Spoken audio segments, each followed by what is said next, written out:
Ito tatandaan mo, Shaira, ha? Ako ang reyna dito. Squatter ka lang. Hindi anli ang pasensya ko sa'yo. Intindi? Kumain ka na marami, Jordan, bago ka umalis. Shaira, wag mo nang alalahanin yung asawa ko, ha? Maselan yung pagbubuntis mo. Maupo ka na lang dyan at manood ka kung paano mag-alaga ang isang nag-iisang Mrs. Manansala. Gusto lang kitang pasalamatan dahil iniligtas mo ko sa mga nagtangkang dumukot sa akin. Di ba dati ka rin kalasag? Nagbabalik loob na po talaga ako sa pamahalaan. Nais namin suklian ang kabayanihan mo, Leon. Tutulungan ka ng asawa ko para maaprubahan ang hinihingi niyong amnestiya sa gobyerno. Marami pong salamat. Ba't ka umiiyak? Jordan, kasi napag-inipan ko yung mga magnanakaw na pumasok doon sa bahay natin. Sobrang natatakot ako. Akala ko talaga totoo yung panaginip ko. Pwede ba samahan mo muna ako? Can you sleep here tonight? Baka pwede naman pagkatiwalaan mo lang ako. Minsan lang ako naging marupok. At hindi ko na ulitin yun. Ako talaga, napipiko na ako dyan kay Shaira, ha? Obviously, ginagamit niya ang baby niya at yung maselan niyang kondisyon para makuha si Jordan to stay with her. Ayoko rin naman pumayag sa mga demands niya. Kaso lang, kung may masamang mangyari, ayokong masisi. Naiintindihan kita, anak. I'm not heartless naman. Ayoko din na may mangyari sa baby niya. I want her baby to be okay. Pero, umaabuso na siya. Napipiko na talaga, nabubwisit ako sa kanya. Ay, pinatuloy na nga natin siya dito. Tapos gusto niya pa room service? Ano ba yun? Hindi naman yata pwede yun. At saka na, kayo ni Jordan, huwag kayong papayag sa lahat ng hihingin niya. Kasi aabuso siya at huwag mong papabayaan na abusuhin niya yung kabaitan mo. Emma, ano pong gagawin ko?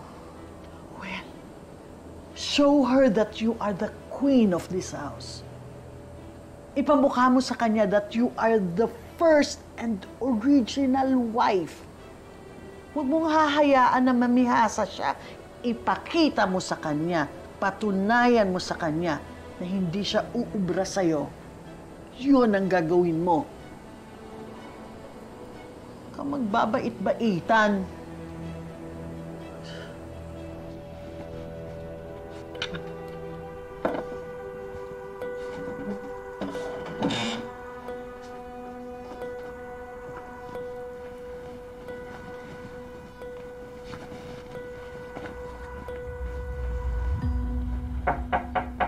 Come in, it's open.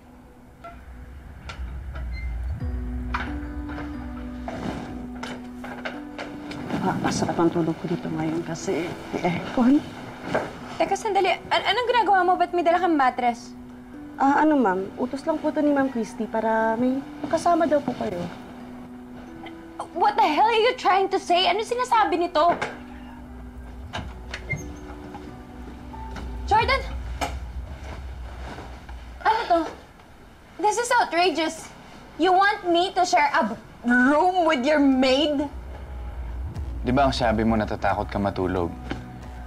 Kaya ito si IML, di sasamahan ka niya. Ang ganda nga nito eh, para kung may emergency, utusan mo siya.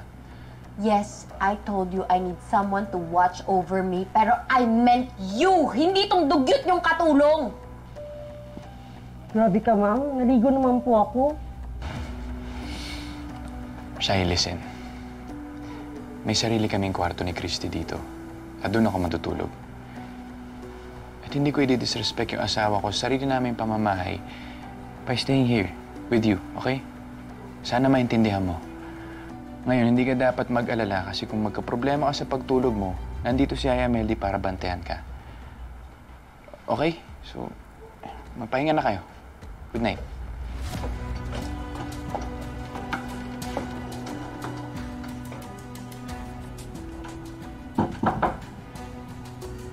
Ikaw walang hiya ka. Subukan mo lang talagang humilik. Tatabunan ko ng unan yung ulo mo! Buisit!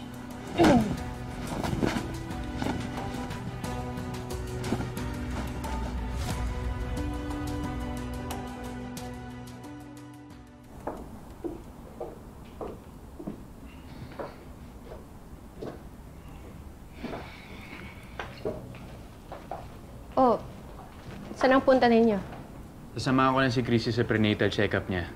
Tapos baka dumaan na rin kami ng hospital para kay Jeff. Tapos yung nurse mo, on the way home, interviewin ko na siya para makapagsimula na. In short, busy yung asawa ko today. Kaya enjoyin mo muna yung me time mo. Actually, ngayon ko na naalala, may check-up din ako, Jordan. Mas urgent to kasi mas maselan yung pagbubuntis ko. Hindi ako pwede pumunta doon mag-isa. Hindi mo pwedeng pa-reschedule yan, Shai. Nakaplano na tong lakad namin eh. And for your information, Shaira, kahit hindi maselan ang pagbubuntis ko, importante pa rin yung check-up ko today.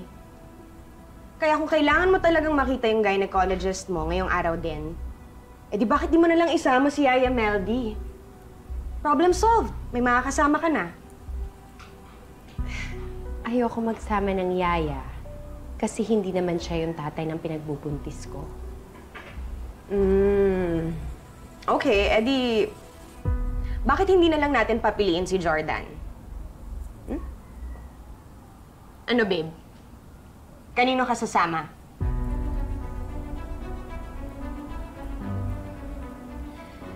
Shai, pasensya ka na. Nakasagot na ako kay Christy sa araw na to. Pwede naman kita pasamahan kay Yaya Meldy. Okay? Okay. Halika na. Excuse me. Bye! Bye, Ma! Bye, Ma!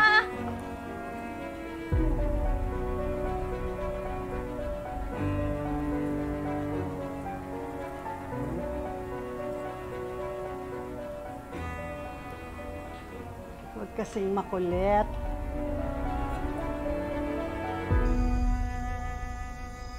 Kumain na ba kayo? Opo, Ma. Okay Ma. pa kami. Okay. Good. Oh, Shaira. Kamusta yung check-up mo? Kasama si Yaya Meldy. Nakapag-bonding ba kayo? Paano kami makakapag-bonding? Eh, wala naman siya ibang bukang bibig kundi yung teleserye yung pinapanood niyang kachipan. Olive, ito nga pala si Shaira. Siya yung magiging pasyente mo for the next few months. Basta provide mo lang yung mga kailangan niya para maging smooth yung pagbubuntis niya, ha? Yes, sir. Olive, sana madasalin tsaka religious ka. Yan kasing aalagaan mo, medyo laging sinasapian yan. Joke lang, joke lang.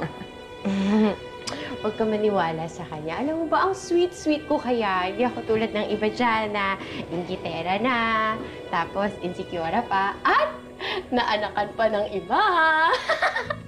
Joke lang din, joke. At ngayon, na meron ka ng private nurse, pwede ka nang umuwi sa bahay mo. Hindi ba, Shaira? Yes, Ma. Alam mo, babe, ihatid mo na rin siya. Kasi kailangan pa namin mag-general cleaning ni Mama. Baka may mga naiwang masamang ugali dito ng buwisita namin, eh. Halika na, hatid na kita. Teka, sandali na magpapaalam na ako. Thank you nga pala, ha, Christy. Sana happy ka ngayon dito sa little victory mo. Pero huwag ka muna magpa-victory party kasi this is far from being over. Dahil sa susunod nating pagkikita, I will swear to you na ikaw naman ang uuwing duhaan at magiging talunan. Are you declaring war? Isn't it obvious? Okay. Hindi ako natatakot sa'yo. Kahit anong laban pa yan, kahit saang lugar, hindi kita aatrasan. Pwede tayo. Hatid na kita. Let's go.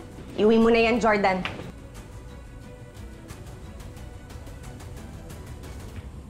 That's my girl. Okay ba, Ma? Yes, of course, of course, of course. Wala siyang nasagot eh.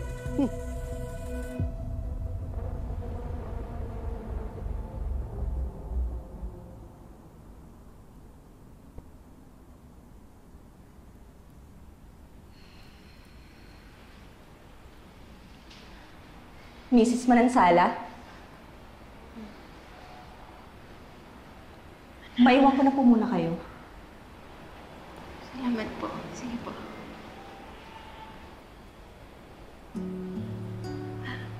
Ano pong ginagawa niya dito? Buka muna, ha?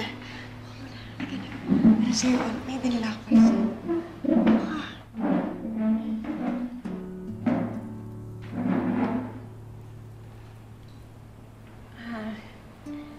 Akala ko po kasi... Akala ko po galit kayo kay tatay.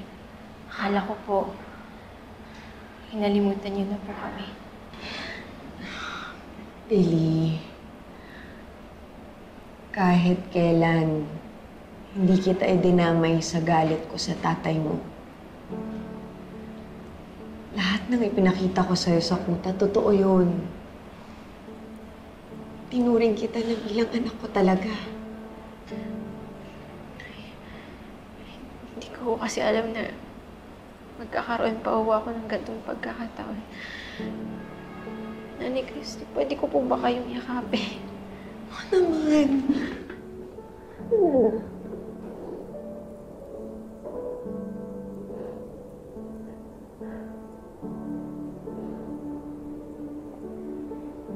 Alam mo, na, sa totoo lang,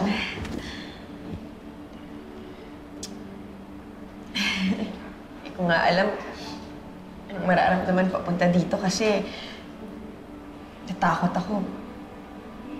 Baka mamaya nagtatampo ka pa rin sa akin kasi iniwan ko kayo sa kuta. Nanay Christy, hindi po. Alam ko naman po kung gaano ka-importante sa inyo yung pamilya niyo. Kaya naiintindihan ko naman po.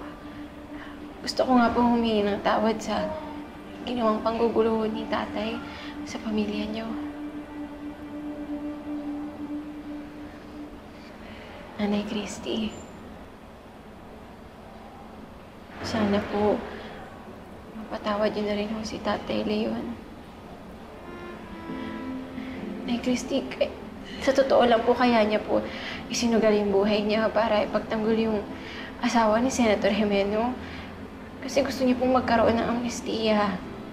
Gusto niya pong maging malaya. Hindi po para sa sarili niya. Para po mapatunayan sa inyo, Nay Christy, na nagbago na po siya. Hindi na po siya yung dating Leon na masama. Gusto lang naman ho ni tatay na tanggapin niyo po siya. At may pagmalaki po siya ng magiging kapatid ko. Billy, alam mo, anak, ikaw lang kasi talaga yung pinunta ko dito. Gusto ko lang naman masigurado na maayos ang kalagayan mo. Ikaw lang naman yung concern ko eh. Pero anak, pasensya ka na ha. Sana huwag ka nang umasa na magkakabalikan pa kami ng tatay mo. Masyado nang malalim yung sugat eh. Sa tingin ko, hindi na yun mahihilom. Pero, ang mapapangako ko sa'yo, aalagaan namin ni Jordan ang magiging kapatid mo. At pag maayos na ang lahat, bumisita ka ha. Apa.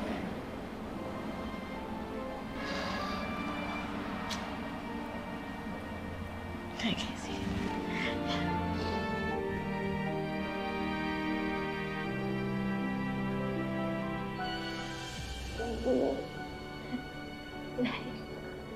I love you, Nay.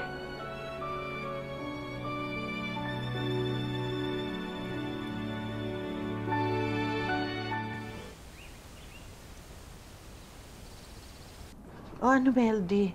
Ano sa dalawa? Ito na lang, ma, may blue. Oh, maganda din kasi to. Oo nga po Christy, Christy? Ma, Ka muna nga, anak. Alika. Help me decide. Nagtatalo kami ni Meldy. Anong mas maganda, ito or ito? para sa akin, ma, parang mas cute tong animals. Talaga ba? Kaya nanalo ka, oh. Sabi ko sa'yo, ma. Sorry. O ano, bakit nakagayak ka? Ano ma, nag-aya kasi si Nonette nung magkita-kita lang kami ng mga co-faculty ko. Anak, kabuanan mo na. Dapat pumipirmi ka na lang dito sa bahay. Sabihin mo kay Nonette, dito na lang sila magpunta. Ma'am, magkakape lang naman kami at saka magkakwentuhan. Nasaan ba yung asawa mo? Dapat magpasama ka na lang sa kanya. Wala naman siyang event ngayon. Para hindi ka matagtag sa biyahe. Nagpaalam po kasi siya na dadalhin niya si Shaira sa check-up today na eh.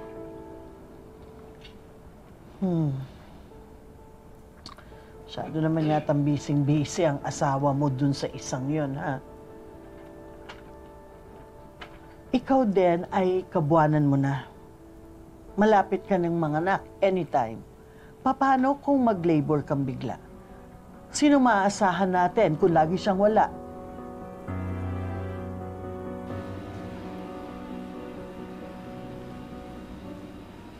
So, we got the baby's heartbeat right here.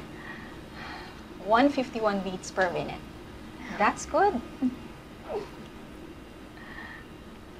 Your placenta is also okay. Kaya lang di natin makita ang face ni baby. Kasi nakatalikod siya. Nakita mo yun? Ang likot ng anak ko. Manang-mana sa'yo. Nakita niyo yung pointy little thing na to? Congratulations! You're having a baby boy! Oh my God. Baby boy. Yes! Wish ko yun eh. Natupad yung wish ko. Baby boy. Magkakaroon na tayo ng junior. And I'm sure magiging kasing pogi mo siya pagyabas yan. Kasi siya ang totoo mong baby. Siya ang totoo mong junior.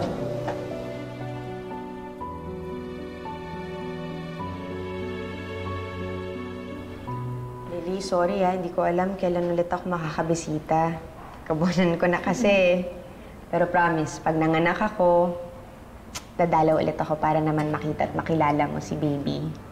Nay Christy, salamat po kahit medyo mahirap po yung buhay dito sa shelter, kinakaya naman po kasi dumadalaw po kayo palagi. Sana po ligtas yung panganganak niyo. Pati po ako excited na makita si baby. Siyempre, kapatid mo to. Basta lagi kang mag-iingat, ha? Tsaka, magpakabait ka dito. Okay? Yes po. Okay, sige. Anak. Ay, excuse me po. Yes. Mrs. Manansala, tapos na po ba kayo? Yes, tapos na po. Billy, pasensya ka na pero kailangan na kasi nating mag-activity. Sige po. Sige po, ma'am. Nay Christy, Opo nga. Nay.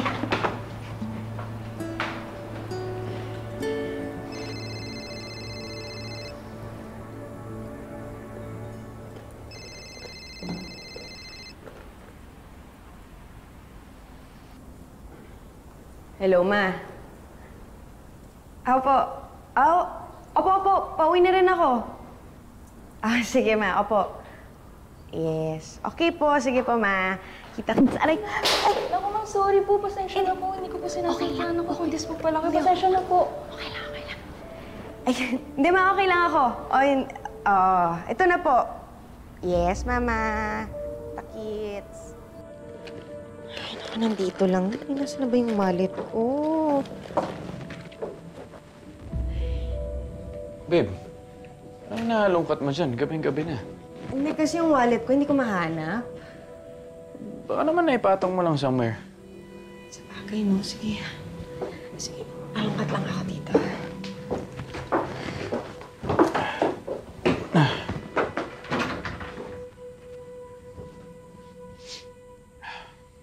Babe, ano to?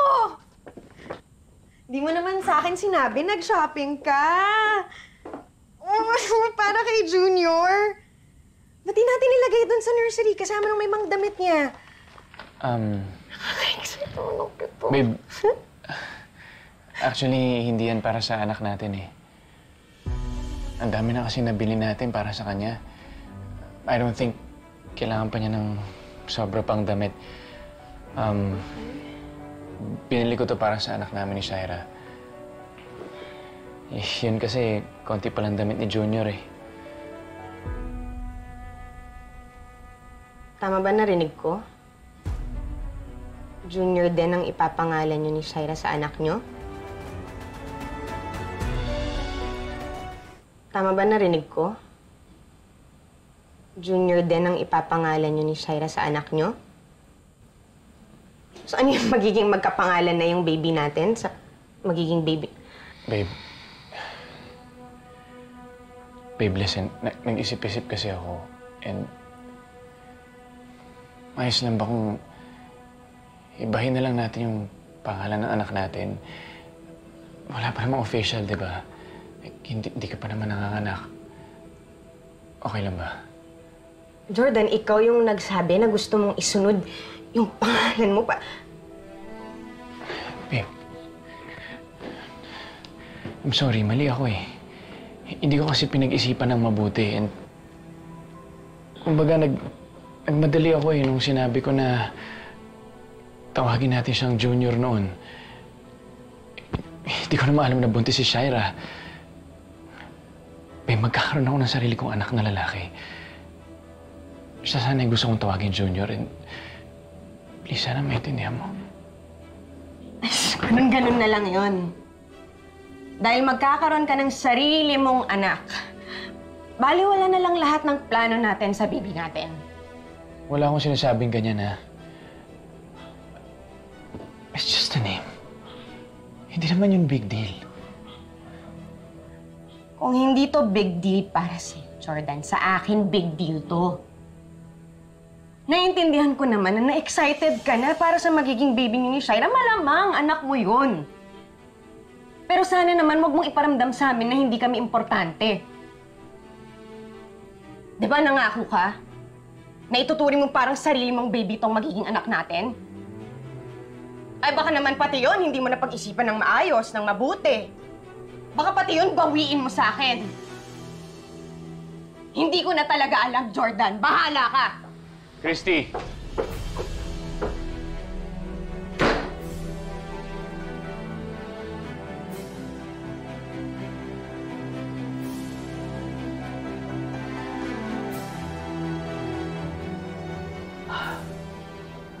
Yan na nga ba ang kinatatakutan ko, anak eh.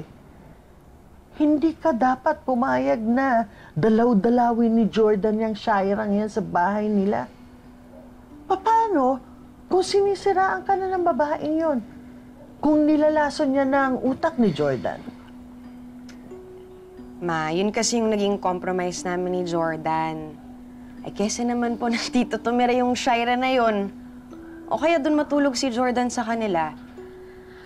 Mas okay na sa akin yung paminsan-minsan na nagpupunta si Jordan doon to check on their baby. Okay na yun, Ma.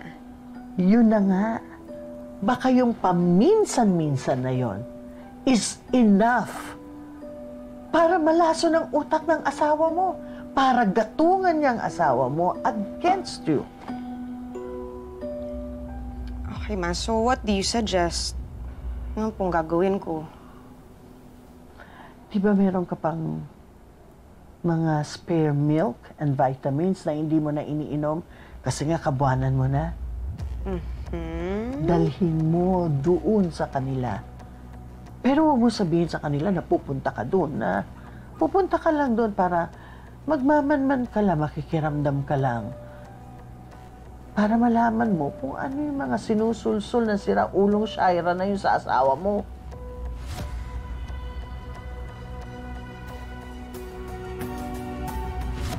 Senator, Ma'am Glenda, kamusta na po ba yung peace negotiations? Saka, balita na po ba doon sa hinihingi namin na amnestia? Kaya nga kami nagpunta dito para personal na magsabi sa'yo na na-finalize na ang peace talk at maaprubahan na ang pardon ninyo. Talaga ho? Ibig sabihin po ba nun, makakalayan ako? Oo, Leon. Hinihintay lang ang pagbaba ng proclamation order galing sa Malacanang. At pag na-release niyo yun, makakasama niyo na ang mga mahal niyo sa buhay. Maraming salamat po. Senator, maraming salamat po. Ma'am, salamat po. Salamat po.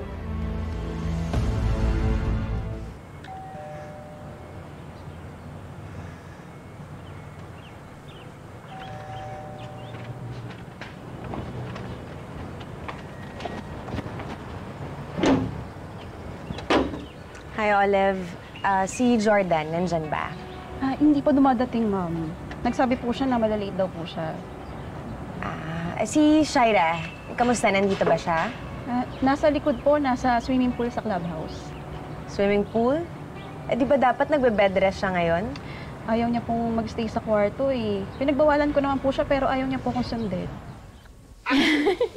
Oo nga. Ganun nga yun. Shaira, May kausap ako, Olive. may bisita po kayo. Leslie, may basura lang kasi na dumating dito sa may clubhouse. Itatapon ko lang. Sige na, mamaya tayo mag-usap. Bye-bye. Bakit mo dinala yung babae mo dito? Tumayos ka nga sa harapan ko, nabepeste ako sa'yo. Sorry. Olive, salamat. Anong ginagawa mo dito?